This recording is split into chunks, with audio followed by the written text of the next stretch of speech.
அனைவருக்கும் அடியனின் பணிவான வணக்கங்கள்.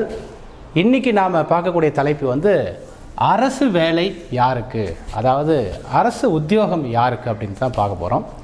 பொதுவாக நம்ம உத்தியோகம் புருஷ லட்சணம் அப்படிங்கிற வகையில் என்னென்னு பார்த்திங்கன்னா, ஒரு அரசாங்க வேலை அப்படின்னு கிடைக்கும் போது ஒரு ஜாப் கேரண்டி வந்துடும்.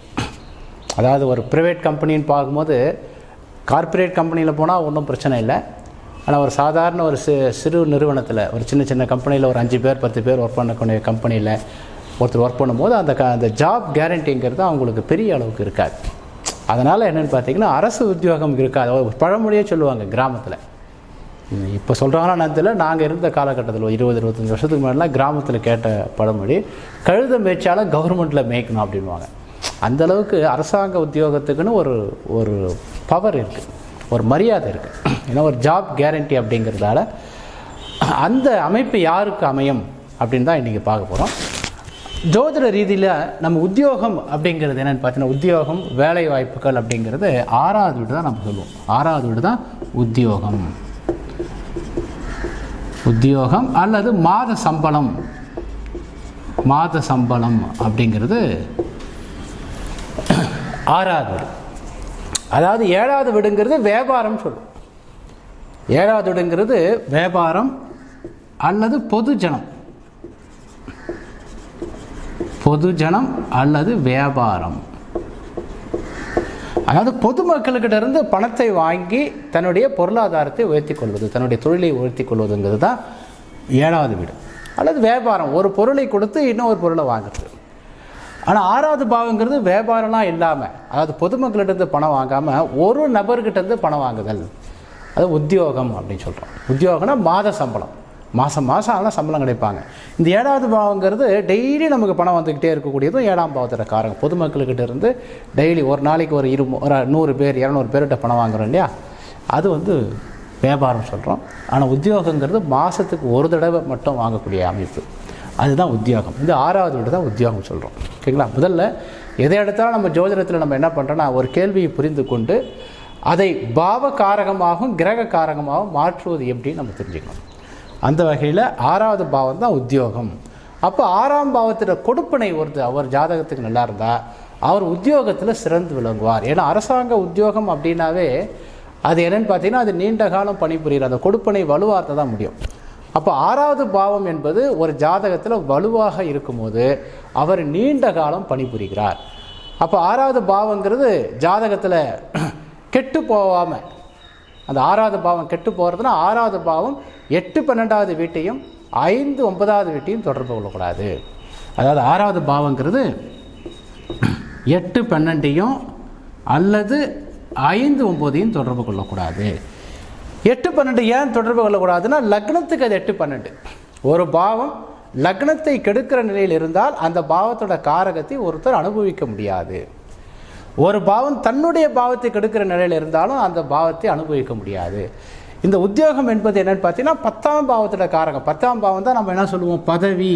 10ஆம் பாவத்தை பதவி அல்லது தொழில் அப்படின்னு சொல்லுவோம். உலகத்தில் இருக்கிற எல்லா தொழிலும் 10ஆம் பாவம் தான். ஆளுமை அப்படிங்கிறது 10வது வீடு. அதில் இருக்கிற ஒரு காரகம் தான் 6வது பாவம் உத்தியோகம் அப்படிங்கிறது. அப்போ இந்த 10ஆம் பாவத்தை கெடுக்கக்கூடிய பாவம் தான் 5-9 என்பது. 5 என்பது 10க்கு 8, 9 என்பது 10க்கு 12. அப்போ 6வது பாவம் 5-9 8-12 தொடர்பு கொள்ளக்கூடாது. இதுக்கப்புறம் கிரக காரகம். இந்த கிரக காரகம் பார்க்கும்போது அரசாங்க உத்தியோகம்னா முதல்ல சூரியன் தான் அரசாங்க உத்தியோகத்துக்கு உண்டான காரகம். சூரியன் அப்படின்ற கிரகம். ஏன்னா சூரியன் தான் அரசாங்கம் அப்படிங்கிறது. அதேமாதிரி செவ்வாயும் உங்களுக்கு அரசாங்கத்துக்கு உண்டான காரகம். இன்னும் ஆளுமை கிரகங்கள் சொல்லக்கூடியது செவ்வாயும் சூரியனை தான். சூரியன் கிட்டத்தட்ட 70% சொல்லலாம். சூரியனுடைய அரசாங்க உத்தியோகத்துக்கு சூரியனுடைய பங்களிப்பு 70%, செவ்வாயோட பங்களிப்பு 30% இருக்கும். ஓகேங்களா? அதுக்கப்புறம் என்னென்னு பார்த்தீங்கன்னா, ஒரு ஜாதகத்தில் ஒருத்தர் மகிழ்ச்சியாக வாழணும், பிரச்சனை இல்லாமல் வாழணும்னா தெய்வ அனுகிரகங்கிறது ரொம்ப முக்கியம். அப்போ தெய்வ கிரகம் அப்படின்னு சொல்கிறதுக்கு காரகன் யாருன்னா குரு. இந்த குரு தான் தெய்வ அனுகிரகம்ன்ற. அதாவது அரசாங்க உத்தியோகத்துக்கு சூரியனும் செவ்வாய். ஒரு ஜாதகத்தில் குரு என்பது என்னென்னு பார்த்தீங்கன்னா, ஒயிட் மணிக்கு காரகன். அதாவது நம்ம என்ன சொல்கிறோம் இல்லையா, வெள்ளை பணம், அதாவது கணக்கில் வரக்கூடிய பணம் சொல்கிறோம் இல்லையா, ஒரு அரசாங்க உத்தியோகத்தில் ஒருத்தர் போயிட்டாவே அவர் வாங்கக்கூடிய பணம் வந்து அரசாங்கத்தினுடைய பணம் ஒன்று, அது அரசாங்க கஜானாலேருந்து வருது. அதாவது குரு என்ற கிரகம் வந்து அரசு கஜானாவை குறிக்கக்கூடியது. குரு என்ற கிரகம் கஜானா, அதாவது பொது பணம். குரு என்ற கிரகம் வந்து பொது பணத்துக்கு காரகன். அதாவது சுக்கிரன் என்பது தனி பணத்துக்கு காரகன், குரு என்பது பொது பணத்துக்கு காரகன். அரசாங்க கஜானாவிலிருந்து நமக்கு பணம் வருதா அப்படிங்கிறது குருவோட காரகம். அது மட்டும் இல்லாமல் குரு என்பது தெய்வ அனுகிரகம் அப்படிங்கிறதால குருவையும் நாம் ஏற்றுக்கொள்ளலாம். அதாவது எல்லாம் இது வந்து காமனாக எடுத்துக்கணும். அதாவது ஒரு விஷயத்தில் ஒரு மனுஷன் நிம்மதியாக இருக்கிறன்னா குரு வந்து ஜாதகத்தில் நல்லா இருந்தாவே அவருக்கு தெய்வ அனுகிரகங்கள் கிடைக்கும். நீங்கள் பார்த்தீங்கன்னா வெளிநாட்டு செல்வது எப்படின்னு ஒரு வீடியோ போட்டிருப்பேன். வெளிநாட்டுக்கு காரகன் ராகு, பயணத்துக்கு காரகன் சந்திரன் அப்படின்னு சொன்னாலும் கூட குருவும் நல்லா இருக்குன்னு சொல்லியிருப்பேன். ஏன்னா குரு என்பது அதிர்ஷ்டத்துக்கு காரகம். ஒரு ஜாதகத்தில் அதிர்ஷ்டம் அப்படிங்கிறது அது நம்ம 9வது பாவம்னு சொல்லுவோம். கிரகத்தில் பார்த்திங்கன்னா குரு என்ற கிரகம். அப்போ குரு, அதாவது சூரியன் செவ்வாய் குரு, இந்த கிரகங்கள் ஒரு ஜாதகத்தில் 6வது வீட்டுக்கு சாதகமாக 2 6 4 இந்த மாதிரி 2 4 6 10 11 இதுக்கப்புறம் இதெல்லாம் அப்படியே கொஞ்சம் குறைஞ்சிக்கிட்டே போகும். இந்த அமைப்பு வந்து இந்த வீடுகளை தொடர்பு கொண்டா 3 7 11 இந்த வீடுகளை தொடர்பு கொண்டா, அதாவது 2 6 10 11 ஃபஸ்ட்டு வந்து 2 6 10 11 இதெல்லாம் வந்து நல்ல டாப் ரேங்க். அப்புறம் 4 3 7 11 எடுத்துக்கலாம். இந்த பாவங்களை சூரியன் என்ற கிரகமும் செவ்வாய் என்ற கிரகமும் குரு என்ற கிரகமும் இது வந்து மெயினாக 8 12 5 9 தொடர்பு கொள்ளக்கூடாது. நம்ம வீடியோ தொடர்ச்சியாக நீங்கள் பார்த்து வந்தீங்கன்னா தெரியும். ஒரு கிரகமோ அல்லது பாவமோ 8 12 தொடர்பு கொள்ளும் போது அந்த கிரகத்தோட காரகத்தையோ பாவத்தோட காரகத்தையோ ஒரு மனுஷன் வந்து அனுபவிக்க முடியாது. ஒரு கிரகமோ அல்லது பாவமோ 5 9வது வீட்டை தொடர்பு கொள்ளும் போது அந்த கிரக காரகத்தின் வழியாகவும் அந்த பாவ காரகத்தின் வழியாகவும் ஜாதகருக்கு பொருளாதார முன்னேற்றம் வராது. அதனால தான் நான் என்ன சொல்கிறேன், திரும்ப திரும்ப இந்த 8 12 5 9 சிறப்பில்லைன்னு சொல்கிறோம். 5 9ங்கிறது ஏன் சிறப்பு இல்லைன்னா அது 10ஆம் பாவத்துக்கு 8 12வது பாவம். 10ஆம் பாவம் தான் கர்மாவுடைய உச்ச பாவம். நம்ம ஜோதிடத்தில் உச்சி அப்படின்னு சொல்லக்கூடிய பாவம் என்னென்னு பார்த்தீங்கன்னா 10ஆம் பாவம். அந்த பாவத்தை கெடுக்கக்கூடிய பாவம் தான் 5 9. அந்த 5 9ங்கிறது பொருளாதாரத்தை, புதுசாக ஒரு பொருளாதாரத்தை உற்பத்தி பண்ண முடியாத நிலையில் வந்துடும். அதனால் இந்த 3 கிரகங்களும் 5 9 8 12 தொடர்பு கொள்ளாமல் இருந்து, அந்த தொடர்பு என்பது என்னென்னா இதே வீடியோவில் பாவ தொடர்பு என்றால் என்ன அப்படின்னு கேபி முறை பிரகாரம் நம்ம போட்டிருப்போம். அதை பார்த்தீங்கன்னா தெரியும். அதில் வந்து நம்ம தெளிவாக வந்து நம்ம போட்டிருப்போம். அது மட்டும் இல்லாமல் ஒரு சின்ன இது, நம்முடைய பயிற்சி மையத்தில் ஒவ்வொரு மாதமும் 2வது வாரம் வரக்கூடிய சனிக்கிழமை நம்ம வந்து மாதாந்திர கருத்தரங்கம் நடத்திட்டு வரோம். இதுக்கு முன்னாடி வரைக்கும் பார்த்திங்கன்னா நம்முடைய சங்கத்தில் உறுப்பினர்கள் மட்டும்தான் அதில் கலந்து கொள்ளலாங்கிற நிலை இருந்தது. இப்போ என்னுடைய வீடு கொஞ்சம் பெருசாக கட்டிட்டதால் நிறைய பேர் வர்றதுக்கு உண்டான அமைப்பு அங்கே இருக்குது. ஒரு 100 பேர் உட்கார்ற மாதிரி ஒரு அமைப்பு இருக்கிறதால, அது இல்லாமல் ஆன்லைன் கிளாஸ்லாம் நிறைய நம்ம ஆரம்பிச்சிட்டதால் நம்ம பயிற்சி மையத்தில் படிக்காத நபர்களும் இந்த யூடியூப் வீடியோ பார்க்குற நபர்களும் அதில் கலந்து கொள்ளலாம். நிறைய பேருடைய வேண்டுகோளுக்கு இணங்க நம்ம அதை அறிவிச்சிருக்கோம். இந்த வீடியோ பார்க்குற யார் வேணாலும், அதாவது ஜோதிடத்தில் அனுபவம் இருக்குது இல்லை அப்படின்னாலும் பரவாயில்ல, ஒவ்வொரு மாதம் 2வது சனிக்கிழமை நடக்கக்கூடிய மாதாந்திர கருத்தரங்கத்தில் நீங்கள் கலந்து கொள்ளலாம். அதற்கான பயிற்சி கட்டணம் வெறும் 150 ரூபா தான். மதியம் 2 மணிலேருந்து 5 மணி வரைக்கும் நடக்கும். அதை உங்கள் தெரிஞ்சவங்களுக்கு நீங்கள் சொல்லலாம். நம்ம பயிற்சி மையத்தில் படிக்காத நபர்களும், இந்த யூடியூப்பில் சப்ஸ்கிரைபராக இருக்கக்கூடிய நபர்கள், வாசகர்கள், உங்கள் தெரிஞ்ச நபர்களுக்கு நீங்கள் சொல்லலாம். நான் கண்டினியூ பண்ணுறேன் இதை. அப்போ என்ன அப்படின்னு பார்த்தீங்கன்னா, ஒரு ஜாதகத்தில் அரசாங்க உத்தியோகம் அப்படிங்கிறது அந்த உத்தியோகஸ்தானமான 6வது வீட்டை வந்து முதல்ல அவர் உத்தியோகம் பார்க்கக்கூடிய அமைப்பு ஒருத்தருக்கு இருக்கார் முதல்ல பார்க்கணும். இப்போ உதாரணத்துக்கு இந்த சூரியன் செவ்வாய் இதெல்லாம் நல்லா இருக்குது. ஆனால் 6வது பாவம் வீக்காக போச்சுன்னா அவர் கவர்மெண்ட் எந்த வேலைக்கும் போக முடியாது. 6வது வீடுங்கிறது எல்லா வேலையும் குறிக்கும். அதாவது 6வது வீடு என்பது என்னென்னு பார்த்தீங்கன்னா, 6வது வீட்டை நம்ம அடிமைன்னு சொல்லுவோம். 6வது வீட்டு அடிமை அல்லது ஆளுமை. ஆளுமையும் இருக்கு. ஒருத்தர் ஆளுமை பண்ணுறாருன்னா அவர் அடிமைப்படுத்தினா தான் அதை பண்ண முடியும். அப்போ ஆளுமை அப்படிங்கிறது, அதாவது 6வது வீடு 8 12 தொடர்பு கொண்டால் ரொம்ப ஓவராக அடிமையாகிடுவார். அதாவது மற்றவருக்கு கட்டுப்படக்கூடிய பாவம் தான் 6ஆம் பாவம். இந்த அடிமைங்கிறது ரொம்ப ஓவரானால் அது 8 12. மற்றவருக்கு கட்டுப்படுதல்னா என்ன அர்த்தம்? ஒரு மினிஸ்டர் சிஎம்க்கு கட்டுப்படுவார். அதாவது 10வது பாவம் பதவி தொழில்னு வரும்போது 6வது வீடு அடிமை அல்லது ஆளுமை ரெண்டுமே வரும். அதாவது 6வது பாவம் நல்லா வலுவாக இருந்துச்சுன்னா அவர் நல்ல ஆளுமை பொருந்திய நபராக வருவார். அதாவது இது வந்து மற்றவருக்கு கட்டுப்படுதல் என்பது தான் 6ஆம் பாவத்துக்கு காலம். 6ஆம் பாவம் என்பது மற்றவரை கட்டுப்படுத்துதல், அதே நேரத்தில் தான் மற்றவருக்கு கட்டுப்படுதலும் 6ஆம் பாவம் தான், கட்டுப்படுத்துதலும் 6ஆம் பாவம் தான். அதாவது 6வது பாவங்கிறது என்னென்னு பார்த்தீங்கன்னா 10ஆம் பாவத்துக்கு அடுத்து வரக்கூடிய பவரை குறிக்கக்கூடியது. அதாவது ஒரு நிறுவனம் அப்படின்னா, ஒரு நிறுவனம்னா ஒரே ஒரு பேங்க் மேனேஜர் இருப்பார், அவர் தான் 10வது வீடு. இந்த பக்கம் இருக்கிறவங்களாம் கேஷ் கொடுக்குறவங்க, இவங்களாம் கேஷ் வாங்குறவங்க, இவங்களாம் 6ஆம் பாவம். இவங்களுக்கும் நல்ல திறமை வாய்ந்தவர்கள் தான், ஓகேங்களா. ஆனால் இவங்க எல்லாரும் பார்த்திங்கன்னா இந்த மேனேஜருக்கு கட்டுப்பட்டவங்க. ஆனால் இங்கே இருக்கிற பியூன் வாட்ச்மேன்லாம் இருக்காங்க இல்லையா, இவங்களாம் 8 12வது பாவம். அப்போ 6வது பாவங்க உத்தியோகம், தன்னுடைய கௌரவத்தை கெடுத்து கொள்ளாத உத்தியோகம் அப்படின்னு எடுத்துக்கலாம்.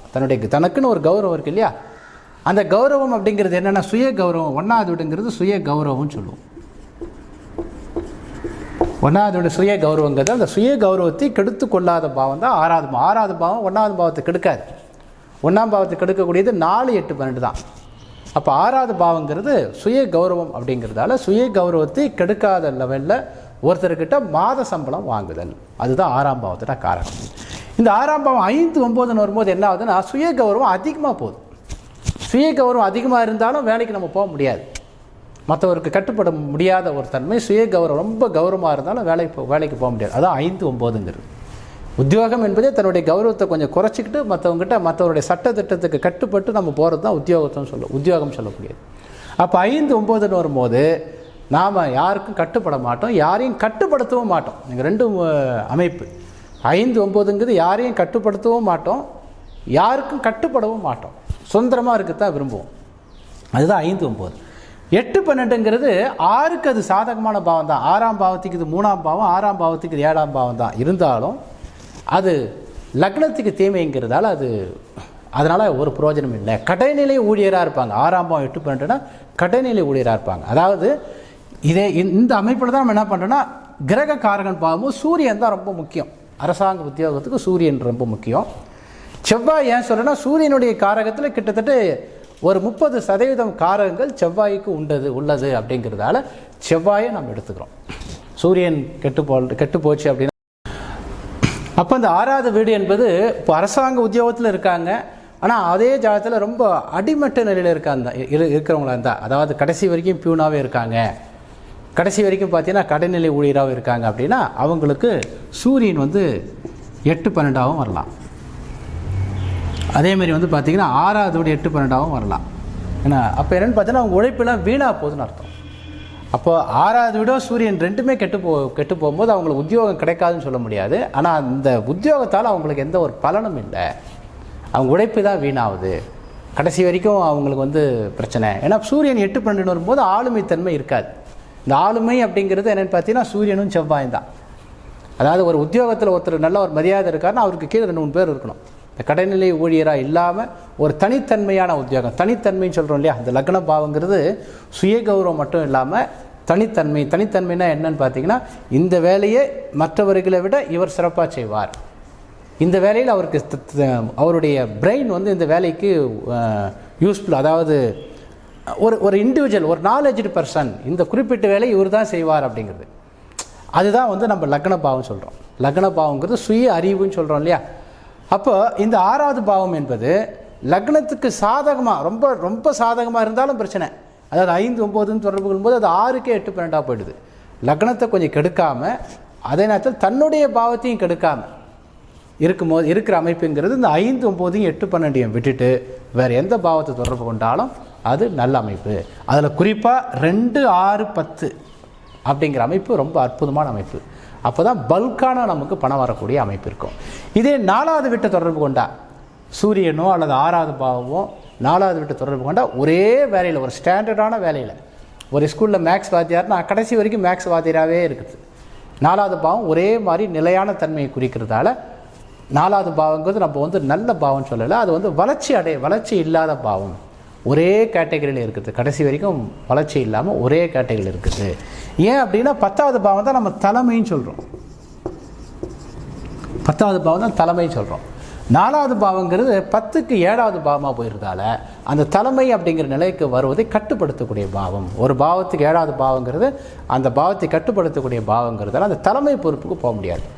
ஆனால் அந்த 10வது பாவத்தோட திரிகோண பாவமான 6ஆம் பாவங்கிறது 10ஆம் பாவத்துக்கு ஈக்குவலாக வரக்கூடிய ஒரு ஆளுமையை குறிக்கிற பாவமாக இருக்கிறதால நம்ம 2வது பாவமும் அதனோட திரிகோணத்தில் வந்தது. அதனால தான் 2, 6, 10, 11ன்னு சொல்கிறோம்.